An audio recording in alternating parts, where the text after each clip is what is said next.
አይስትልኝ ውድ የሶስተኛ ክፍል ተማሪዎች ይህ የሂሳብ ትምህርት ነው። በዚህ በምዕራፍ 4 ክፍል 7 ነው። በዚህ ክፍል እንግዲህ የማካፈል ድርሻን በረጅም የማካፈል ዘዴ መፈለግ ድርሻውን ማለት በረጅም የማካፈል ዘዴ ነው። እዚህ ላይ እንግዲህ በሞዴል ለማሳየት ሞክሯል። ያ ሞዴሉን እናንተ ይወት በክፍል ውስጥም ሆነ በዕለት ተዕለት ኑሯችሁ የምትጠቀሙበት መንገድ ነው የምናየው እንጂ ይሄን ሞዴል ስንሰራ አንቆይም። ኤኒዌይስ እዚህ ጋር የምታዩልኝ ነገር ብቻ ያው 51 ሲካፈል በ3 ይላል። ስማቸውን አንዴ እንረዳና ከዚህ ገጽ አልፋለሁ። 51 ሲካፈል በ3 51 ምን ይባላል? ተከፋይ ይባላል። 3 ደግሞ ተካፋይ ይባላል። ከዛ እዚህ ጋር የምናገኘው መልስ ድርሻ እንለዋለን።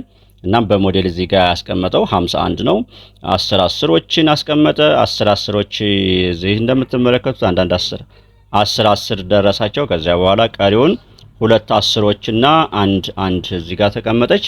እሷን 21 ይሆናሉ። በአጠቃላይ ለእያንዳንዶቹ እዚህ ጋር እያስቀመጠ ሄደ ማለት ነው። ያውና እዚህ እያከፋፈለ እስከሚያልቁ እነዚህ 21ዎቹ እንደሄደ ያሳያችኋል። እና በዚህ መሰረት ነው አሁን ዞሮ እንደዚህ ምስል እያስቀመጥን በፈተናም ላይ ሆነ በምን ለምናስቀምጥበት መንገድ ብዙም አያስኬደንም። ስለዚህ እንዴት እንደምናደርግ አሁን 51ን እንደገና በማካፈል መንገዱ እንስኪ። ለምሳሌ 51 እንዴት ነው ያደረግን? ታደርጋላችሁ። ይችን ምልክት ታስቀምጡና 51 እዚች ደግሞ ተካፋዩ ማለት ተከፋይ 51 ነው። ተካፋይ ደግሞ 3። አሁን የመጀመሪያዋን እዚች ጋር ያለችዋን የመጀመሪያዋን ቁጥር በማየት ለ3 መካፈል ይችላል ወይ ማለትም 3 ነችና ማለት ነው። ከዚህ እኩልና በላይ ከሆነ መካፈል ይችላል። ይቺ 5 ለምሳሌ 2 ብትሆን ኖሮ ማለትም 21 ቢሆን ማለት ነው። 2 ብቻዋን ለዚህ መካፈል አትችልም። ከዛስ ምን ይሆናል? እሱ ነው በሚቀጥለው ነው ያለው። አሁን ትችላለች። ከዚህ ጋር ቆርጥና 5 ሲካፈል በ3 ስንት ይደርሳል ብዬ ማሰብ። 2 ይደርሳል ካልኩኝ ለምሳሌ 2 ጊዜ 3 ግን ታዲያ ስንት ይሆናል? 6። አያችሁ በልጦ ሄደ እና 2 ጊዜ አይደርስም ማለት ነው። ስለዚህ አንድ ጊዜ 1 ሲባዛ በዚች በ3 3 ከዚያም እቀንሳለሁ ቁልቁል ከ5 ላይ 3 ሲቀነስ 2 አሁን ይቺ 2 በዚህ 3 መካፈል አትችልም። እዚች ያለችን ቁጥር አወርዳታለሁ። 1 ማን ሆነች? 21። በጣም ጥሩ። 21 ነገሮች ለ3 ሲካፈሉ ስንት ይደርሳሉ እንበልና አሁንም እስኪ ልሞክር። 6 ብንል ትክክል ለመሆኔ ለማረጋገጥ 6ን አመጣና በ3 አበዛታለሁ። 6 ጊዜ 3 ስንት ነው? 18። 21 አልመጣልኝም።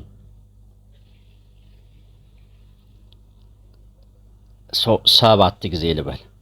7 ጊዜ 3 7 ሲባዛ በ3 21 ሳፊ ከ21 ለ21 0 በቃ።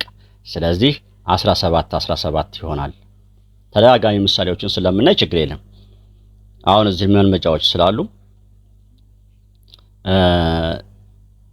39ን በ3 ስናካፍል ተመልከቱ። እንግዲህ 39 በ3 ያት ከመጀመሪያው አቆርጣለሁ የምትችል ከሆነ 3 ሲካፈል በ3 አንድ ጊዜ 1 ሲባዛ በ3 3 ልብ በሉ 2 ጊዜ ብላ አይሆንም ማለት 2 ጊዜ 3 6 አልፎ ይሄዳል። 1 ጊዜ 3 አሁን ልቀንስ። ከ3 ላይ 3 ስቀንስ 0 ማንን አወርዳለሁ? እዚህ ያለችን ቁጥር ይሄ 0 ሆኗል። ይሄ 0 ሆኗል። እቺን 9ን አወርዳታለሁ። 09 ማለት 9 ማለት ነው አይደል? 09 ማለት 9 ማለት 9 በ3 ሲካፈል 2 ጊዜ ብሞክር ለምሳሌ 2 ጊዜ ብሞክር 2 ጊዜ 3 6 አልሞላም። 3 ጊዜ 3 9 ከ9 ላይ 9 ሲቀንስ 0 ጨረስኩ። እናም 39 ሲካፈል በ3 13 ድርሻ ይደርሳል። እሺ ሶስተኛው ላይ እስኪ ልሄድ። 48ን ለእናንተ ልተውና 75 ሲካፈል በ5 ያው 75 ሲካፈል በ5 ከዚች ላይ ትቆጣላችሁ 7 በ5 መካፈል ስለሚችል። እሺ ስንት ጊዜ? 2 ጊዜ ልበል። 2 ጊዜ 5 10 ከ7 በልጦ ሄደ። አልሆነም። 2 ጊዜ አይሆንም። አንድ ጊዜ 5 ከ7 ላይ 5 ስቀንስ 2 ለ5 መካፈል ስለማይችል ይቺ እዚህ ያለች ትወርዳለች። 5 አጠቃላይ 25 የሚባል ቁጥር ተፈጠረ። 25 በ5 ሲካፈል 4 ጊዜ እስኪ ልሞክር። 4 ጊዜ ብሞክር 4 ጊዜ 5 20። እዚህ ግን 25 ነው የሚለው 20 ሆነ። 5 ጊዜ ብሞክር እስኪ 5 ጊዜ 5 25 ሲቀነስ 25 0። ስለዚህ 75 በ5 15 ይሆናል። ሌላ ማንን እንሄድ እስኪ? ለየት ያለ ካለ 80ን እንደው እዚህ ጋር መጨረሻ ላይ ልሞክር። 80 ሲካፈል በ5 ከ8 ላይ ቆርጣለሁ። 8 ሲካፈል በ5 2 ጊዜ ብል 10 ይሆናል። ስለዚህ አንድ ጊዜ 5 ከ8 ላይ 5 ስቀንስ 3። እዚህ ጋር 0 አለች ትወርዳለች። ምን የሚባል ቁጥር ተፈጠረ? 30 ሲካፈል በ5 6 ጊዜ 5 30። የስ አሪፍ ሆነ ማለት ነው።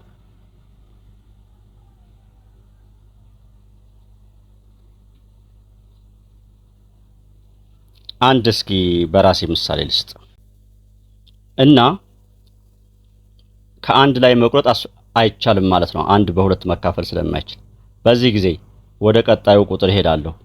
ስሄድ 14 የሚል ሙሉውን እንዳለ ሰራለሁ ማለት ነው። እንደዚህ በአጋጣሚ ከደረሰባችሁ ስለዚህ 14ን ባንዴ ለማካፈል መሞከር ነው። 6 ጊዜ 2 12 ነው፣ አይሆንም ማለት ነው። እናም 7 ጊዜ 2 14 እንዲህ አድርገን መሄድ እንችላለን። እሺ እዚህ የምዕራፉ ማጠቃለያ ላይ እንግዲህ የመጀመሪያው የሚከተሉ ጥያቄዎች መልስ ፈልጉ። 68 ሲካፈል በ4 እንዴት እንደምናካፍል ስላየን የተለየ ከሌለ ወደ ቃላት ፕሮብሌሞቹ እንሄዳለን። እዚህ ጋር ለምሳሌ 8ኛው ላይ እነዚህ አሁን ያለፍኳቸው እስካሁን ያለውን ከክፍል 1 ጀምሮ ያለውን ከተከታተላችሁ መስራት ስለምትችሉ እነዛን አልፋችሁ በቀጥታ ወደ ጥያቄዎቹ ከመጣችሁ ጥቅም የለውም። ስለዚህ ከምዕራፍ 1 ከክፍል 1 ጀምራችሁ ማንበብ የእናንተ ፋንታ ይሆናል። 7 ሰዎች 49 ኪሎ ግራም ስጋን እኩል ቢካፈሉ እያንዳንዱ ድርሻው 49ን 7 ሰዎች እናም 49ን ለ7 ማካፈል ይኖርብናል ማለት ነው። 49ን 7 ምድብ ላይ እያንዳንዱ 2 3 4 5 6 7 መደቦች ያው እንግዲህ 49 እስከሚያልቅ ድረስ ነው ብለናል። እስካሁን ባለው ውይይታችን እስከሚያልቅ ድረስ በእያንዳንዱ ላይ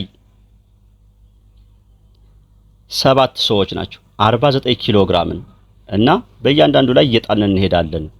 ስንት ይደርሳቸዋል ስለዚህ 1 2 3 ልጀምረውና እተዋለሁ። 3 4 5 6 7 አንድ ዙር ሲሄድ አንድ እንደገና ሁለተኛ ብደግም 7 ብያለሁ። 8 9 10 11 12 13 14 እያልኩ 49 እስከሚያልቅ ድረስ በእያንዳንዱ እየጣልኩኝ ብሄድ በእያንዳንዱ ላይ የሚኖረን 7 ጠጠሮች ይኖራሉ። እናም ድርሻው 7 ይሆናል እንላለን። አንድ እሽግ ክብሪት 10 ባኮ ክብሪቶችን ይይዛል። የ100 ባኮ ክብሪቶችን ለመግዛት ስንት እሽጎችን መግዛት አለብን? ይሄም እንግዲህ 100ን 10 ቦታ ላይ መክፈል እና 10 ምድቦችን ታዘጋጃላችሁ። 5 6 7 8 9 10 100 እስከሚሞላ መጣን 1 2 3 4 5 6 7 8 9 10 አንድ ዙር እያልኩ እየተመላለስኩ 100 እስከሚያበቃ ድረስ እሄዳለሁ። በእያንዳንዱ ላይ ስንት ይሆናሉ? 10 ይኖሯቸዋል። አንድ ካርቶን 243 የወለል መለጠፊያ ይይዛል። 1 ካሬ ሜትር ወለል 9 የወለል መለጠፊያ ያስፈልገና 243 ስንት ካሬ? ይሄም እንደዚያው ነው። 243ን በ9 እናካፍላለን። በረጅም የማካፈል ዘዴ እስኪ እንሂድ። ይሄንን 243 በ9 እናካፍል። ከዚች ላይ መቁረጥ አንችልም። ከሁለት ላይ የስ ከዚች ላይስ 24 የስ እንችላለን። 24 በ9 ስንት ጊዜ ይደርሳል? 24 በ9 3 ጊዜ ብል አሁን 3 ጊዜ ብል 3 ጊዜ 9 27 ጊዜ ቤት እንግዲህ ወሳኝ ነው። 27 አልፎብኝ ሄደ። 3 ጊዜ 2 ጊዜ 2 ጊዜ 9 18 ያለኝ አማራጭ ይሄ ነው። በቃ 18 እቀንሳለሁ። ከ4 ላይ 8 ስለማልችል ከዚች ላይ እበደርና ከ14 ላይ 8 ስቀንስ 6 ይቺ ስላበደረች አንድ ሆናለች። ከአንድ ላይ 1 0 6 ደግሞ በ9 መካፈል ስለማይችል 3 ትወርዳለች። 63 በ9 አሁን ውድ ተማሪዎች ጊዜ ቤት እጅግ የግድ ነው። እዚህ ጋር ልብ በሉልኝ። ስለዚህ 7 ጊዜ ልሞክር። 7 ጊዜ 9 63 አናቷል። ከ63 ላይ 63 ቀንስ 0 ጨረስኩ ማለት ነው። እናም ድርሻው 27። ስለዚህም መልሳችን 27 ካሬ ወለል መለጠፍ ይችላል። 27 ካሬዎችን። አንድ የጫማ ውበት ጠባቂ በየሳምንቱ በተከታታይ 100 ብር ሙዳይ ባንክ ውስጥ ያስገባል። የ1000 ብር ቁጠባ ሙዳይ ባንክ የሚኖረው በስንተኛው ሳምንት ነው? 100 ብር እያለ 100 በሁለተኛው 200 ይሆንለታል። በሁለተኛው ሳምንት በሶስተኛው ሳምንት 100 ስንጨምር 300 ይሆንለታል። በአራተኛው ሳምንት 100 ብር ስንጨምር 400 ይሆንለታል። እንዲያን 1000 የሚሆንለት በስንተኛው ሳምንት ነው? እና ምን እናደርጋለን? 1000ን በመቶ ማካፈል እንችላለን። ሌላው ግን የተሻለው መንገድ አሁን እንዳልኳችሁ ለእናንተ በእናንተ አቅም ደረጃ ረጅም ጊዜ ይፈጃል እንጂ 100 ስንት መቶዎች ናቸው 1000 የሚሆኑት? 10 መቶዎች 100 እያን 10 መቶዎች 1000 ይሆናሉ። ስለዚህም 10 ሳምንት ያስፈልገዋል። ወይዘሮ ወይንሸት 10 ሳሙናዎችን በ150 ብር ገዛች።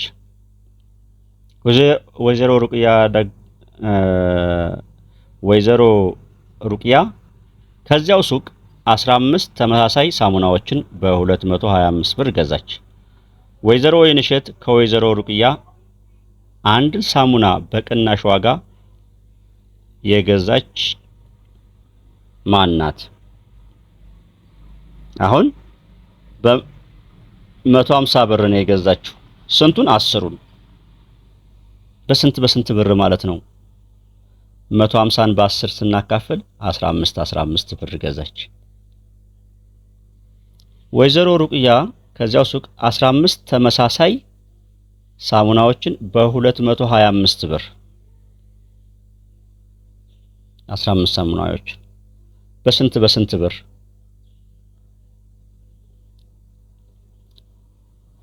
225 ብር ነው የገዛችው። ስንት? 15 ሳሙናዎች። ለ15 እናካፍላ። ከዚህ እንቁረጥ።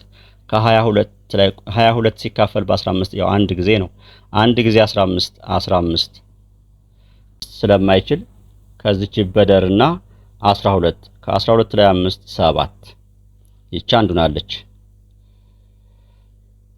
7 በ15 መካፈል ስለማይችል ይቻ 5 ትወርዳለች።